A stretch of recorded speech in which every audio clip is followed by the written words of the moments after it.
어느 날 갑자기 시작된 고관절 통증. 고관절의 대표 질환인 대퇴골두 무혈성 괴사를 의심해 봐야 한다. 무혈성 괴사란 혈액순환 장애로 피 공급이 원활하지 못해 뼈가 썩는 병으로 대퇴골두에서 흔하게 발생하는 질환이다. 우리 몸에서 가장 큰 관절인 고관절. 몸체와 다리를 연결해주는 고관절이 죽어가는 이유는 무엇일까? 오늘 톡톡TV닥터에서는 제주대학교 병원 남과구 교수와 함께 대퇴골두 무혈성 괴사 치료법에 대해 알아본다.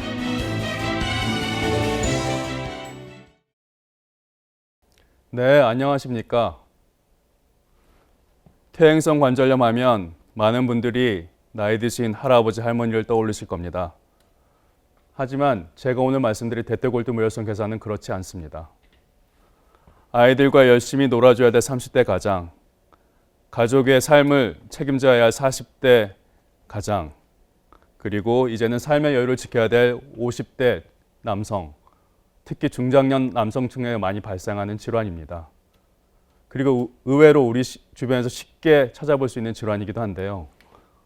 뒤에 있는 사진을 보시면 가수 김경호 씨, 배우 이영하 씨, 배우 이의정 씨, 그리고 프로야구 김재현 선수입니다. 이분들 모두 한때는 대퇴골두 무혈성 괴사로 힘들어했던 환자들이었습니다. 하지만 지금도 열심히 활동하는 왕성한 활동을 하고 있는 분들이기도 한데요. 그 말인즉은 대퇴골두 무혈성 괴사는 충분히 치료가 가능한 질환입니다. 그렇다면 한때 희귀 질환을 불리었던 대퇴골두 무혈성 괴사, 이 병은 우리 삶에 얼마나 깊이 들어와 있을까요? 통계에서도 알 수 있듯이 2007년에 22,000명이던 것이 2014년에 26,000명으로 18%나 증가했습니다. 결코 무시할 수 없는 증가율이죠. 퇴행성 관절염과는 달리 여성보다 남성에게 많이 나타난다는 조금은 생소하고 낯선 대퇴골두 무혈성 괴사에 대해 오늘 제가 속속들이 알려드리겠습니다. 네, 모형을 가지고 설명을 드리겠습니다. 이쪽이 머리 쪽이고 이쪽이 다리 쪽입니다.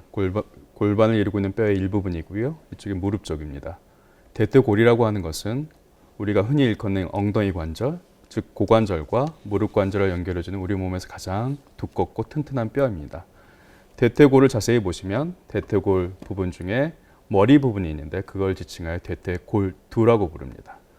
그리고 우리가 고관절이라고 하는 것은 앞에 보시던 바와 같이 대퇴골두의 둥그란 면과 골반 쪽의 비구의 둥그란 면이 만나서 마치 절구 형태의 관절을 이루는 것을 고관절이라고 합니다. 대퇴골두 무혈성 괴사, 명칭상으로는 그렇습니다. 대퇴골두, 무혈성, 대퇴골두로 가는 혈행에 장애가 생겨서 괴사, 골 조직이 죽는 병입니다. 그리고 일반인들이 오해하고 계시는 게 있는데 뼈가 썩는 것은 아닙니다. 괴사란 뼈가 단지 죽을 뿐이죠. 우리나라의 경우 확진 환자의 평균 연령은 51.8세였고요. 중장년층이었습니다. 그중에 남성이 77.7%, 10명 중에 8명은 남성이었습니다. 국내 연평균 추정 환자는 1년에 한 1만 4천여 명 정도이고 유병률로 따지면 인구 10만 명당 한 30명 정도에서 발생하고 있습니다. 우리나라와 일본 같은 아시아 지역에 더 흔하고요. 특히 우리나라에 시행되는 인공고관절 수술의 거의 60% 이상을 차지하고 있습니다. 알려진 바에 따르면 45% 환자에서 하루에 소주 2병 이상 마시는 음주력을 가지고 있는 경우가 많았고요. 그리고 20% 넘는 환자의 비율에서는 스테로이드 같은 약물을 사용하는 경우가 많았습니다. 또한 10명 중에 6명 정도는 양측으로 발생합니다. 예, 이렇게 외상 요인, 비외상 요인 나눠져 있는데요. 네. 외상 요인부터 좀 살펴보도록 하겠습니다. 외상 요인은 원인과 결과가 명확하게 밝혀져 있는 거긴 하죠. 첫 번째 원인은 대퇴골두 골절이 있는 경우고요. 두 번째는 대퇴골 경부, 목 부분입니다. 목 부분에 골절이 있는 경우고 또 하나는 고관절이 탈구됩니다. 이런 원인들에 의해서 합병증으로 추후에 대퇴골두 무혈성 괴사 같은 게 발생하고 있고요. 네. 하지만 이렇게 원인이 있는 외상 요인은 20% 미만이고 대부분은 그러네요. 원인을 알 수 없는 비외상 요인들이 대부분입니다. 80%인데 살펴보도록 하겠습니다. 네, 비외상 첫 번째가 요인, 원인. 술입니다. 원인이라고 할 수는 없고요. 위험인자로 밝혀진 것입니다. 다음 보겠습니다. 그다음에 스테로이드 약물입니다. 불가피하게 스테로이드 약물을 쓰는 경우가 있습니다. 류마티스 관절염 환자거나 아니면 전신적 홍반성 낭창이 있거나 아니면 귀에 병이 있어서 스테로이드 약물을 쓰는 경우 또는 뇌사 상태나 빠져서 중풍에 의해 스테로이드를 고강도로 쓰게 될 경우에 이럴 때 합병증으로 발생하기도 합니다. 기타는 원인이 밝혀지지 않지만 위험 인자로 추측하고 있는 것입니다. 특히 저희도에서 관심이 많은 것은 잠수병도 비율이 높은 위험 인자기도 하고요. 기타 혈액 질환이거나 혈전증이 있거나 류마티스 질환이 있거나 심지어 에이즈 등에서도 비율이 높다고 보고되고 있습니다. 아주 초기에는 증상이 없는 경우도 대부분입니다. 심지어 허리가 아파서 허리 MRI를 찍었다가 고관절에 이상이 있는 게 우연히 발견되는 경우도 있고요. 하지만 병의 진행 단계에 따라서 증상이 다양하게 나타나는데 좀 더 병이 진행해서 대퇴골두에 함몰이 일어나게 되면 그것 때문에 통증이 발생합니다. 통증이 심해지면 거동하기 힘들고 특히 체중 부하할 때 통증을 많이 느끼게 되고요. 특히 양반다리 하는 자세가 취하기가 힘들게 됩니다. 그리고 병이 더 경과되면 대퇴골두가 점점 망가지면서 다리 길이가 짧아지기도 하고요. 걸을 때 절뚝절뚝하게 됩니다. 고관절 전문의가 아니면 특히 초기에는 단순 방사선 사진만으로 진단하기는 힘듭니다. 다음 사진을 보시면 위 환자는 양측 모두의 병이 있는 환자인데요. 왼쪽을 보시면 대퇴골두 머리 부분 안에 음영이 좀 감소된 좀 검게 보이는 부분이 있고요. 그리고 다리를 틀어서 찍은 개구리 다리 찍은 아래 사진에 보면 오른쪽에 비해서 왼쪽이 완전한 원을 이루지 않고 조금 감소된 형태를 보입니다.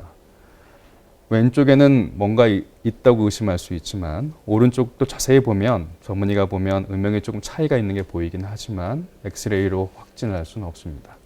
그렇군요. 그러다가 이런 상태로 그냥 뭐 단순한 통증이 있지 그래서 진통제만 먹고 지내다가 다음 사진을 보시면 양측 다 고관절 골두가 완전히 망가져서 형태를 알아보기 힘들고 목만 남아있는 사진이 보이실 겁니다. 이렇게 정말 형태가 진짜 다르네요. 앞에 사진과는. 네, 그 양쪽 다리가 다 짧아지게 된 환자고요.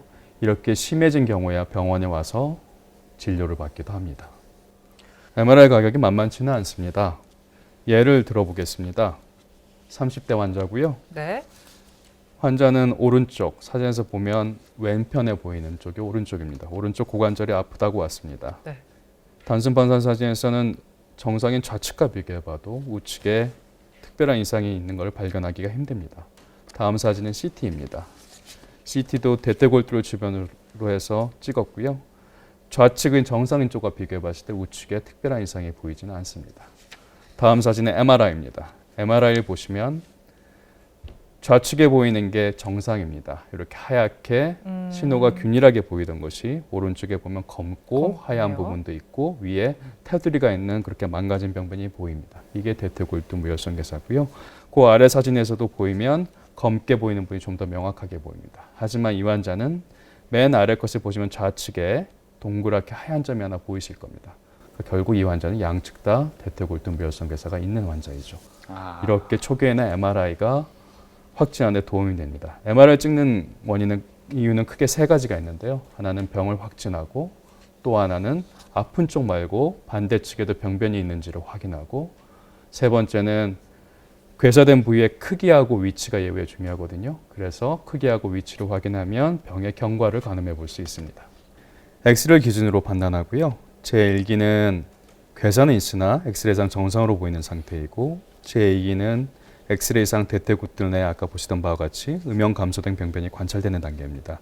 제3기부터는 골절이 일어나면서 골두 함몰이 진행되는 시기이고 제4기는 그게 심해져서 비구 쪽까지 영향을 미쳐서 관절염이 초래되는 말기입니다. 우선 이 병의 예후는 처음 걸렸을 때 결정이 됩니다. 그 괴사된 병변의 크기하고 위치가 중요하고요. 크기가 클수록 예를 들어 대퇴골두의 50% 이상을 차지할수록 그리고 위치가 체중 부하를 하는 전 외측에 위치할수록 예후가 안 좋고 골두 함몰이 진행되게 됩니다.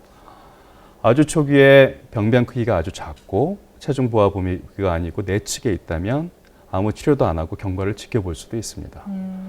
하지만 통증이 심해진다는 것은 이미 골절이 일어난 상태이고 골두 함몰이 진행된다는 뜻입니다. 아까 말씀드린 표에서 2기와 3기 같은 경우에는 여러 가지 다양한 방법들이 시도되고 있습니다. 네. 우리 몸에서는 괴사된 부분이 있으면 정상적으로 벽을 쌓아 보호합니다. 따라서 괴사된 부위와 정상 조직 사이에 벽이 존재하게 되고요. 그 벽이 정상 부위에서 방어하는 기전이 있지만 괴사된 부위에서 그 벽 때문에 오히려 혈액순환이 안 좋아서 더 안 좋게 됩니다.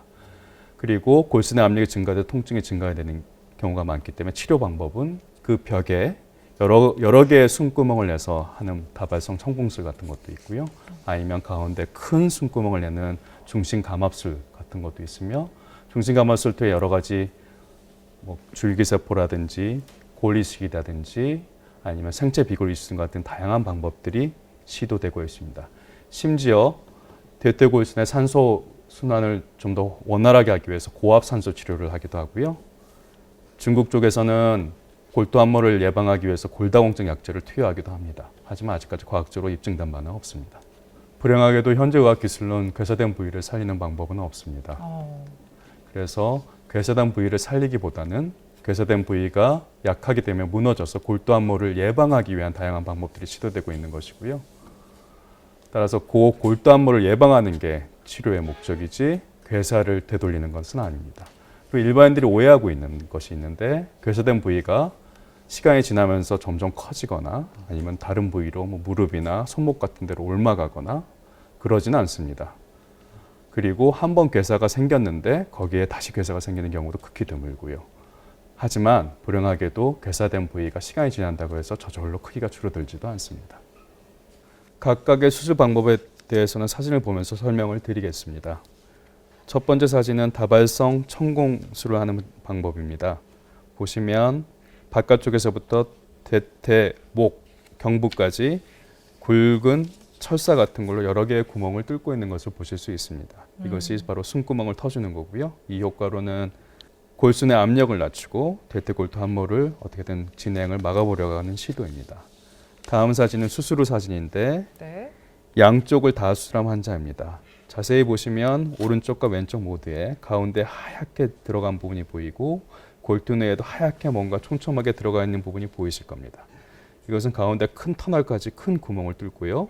그 구멍을 통해서 잘게 쪼갠 뼈를 아주 촘촘히 박아 넣는 겁니다. 그래서 괴사된 부위를 가득 채우게 되면 골두암모를 예방할 수 있을까 해서 시도하는 방법이고요. 네. 다음 사진은 마찬가지로 터널을 가운데 크게 뚫을 때 우리 몸에 있는 정상적인 비골, 아랫다리에 있는 얇은 뼈입니다. 얇은 뼈를 혈관과 같이 추출해서 생이식을 하는 방법입니다.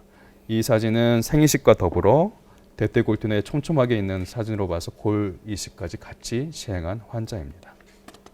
다음 사진은 만약에 골두암몰이 진행됐을 경우에는 전에도 말씀드렸듯이 체중 부하를 받는 부분이 외측입니다. 외측이라는 것은 사진에서 봐서 바깥쪽이고요.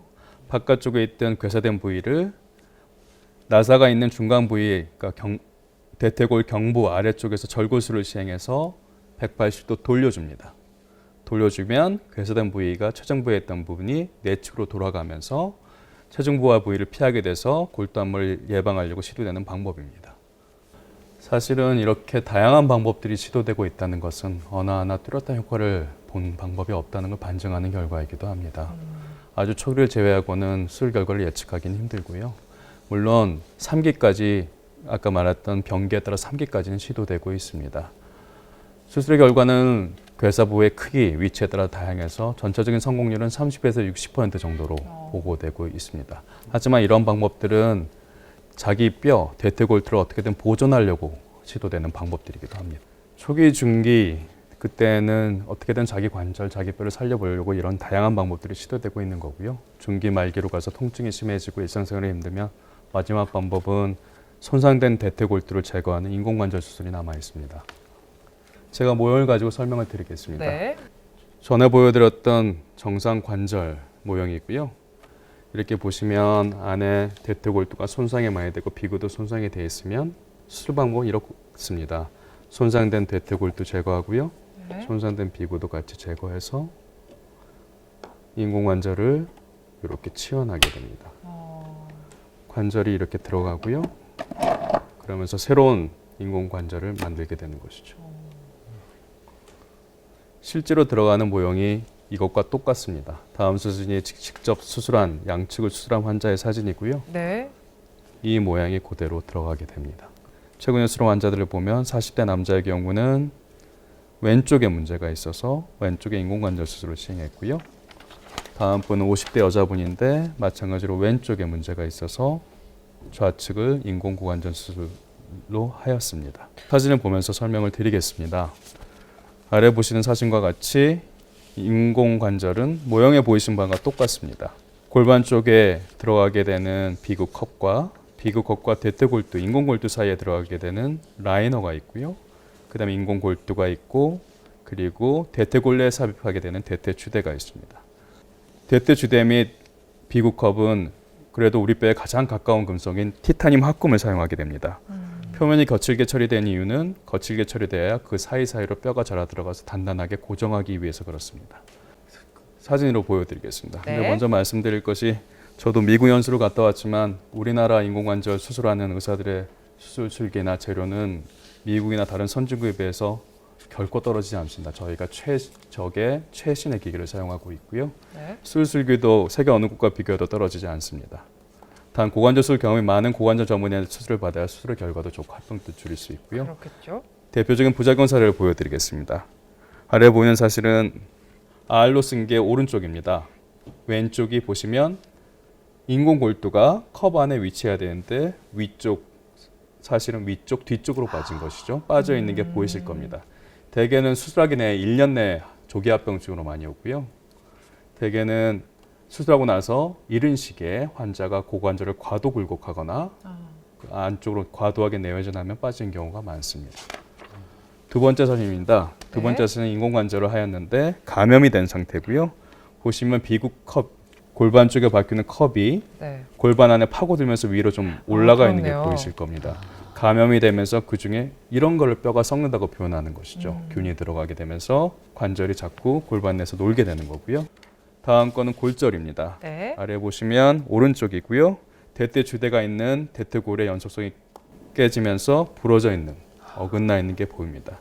이거는 외상에 의해서 그럴 수도 있고 만약에 골룡이 심해지면 헬에 의해서도 발생할 수가 있습니다.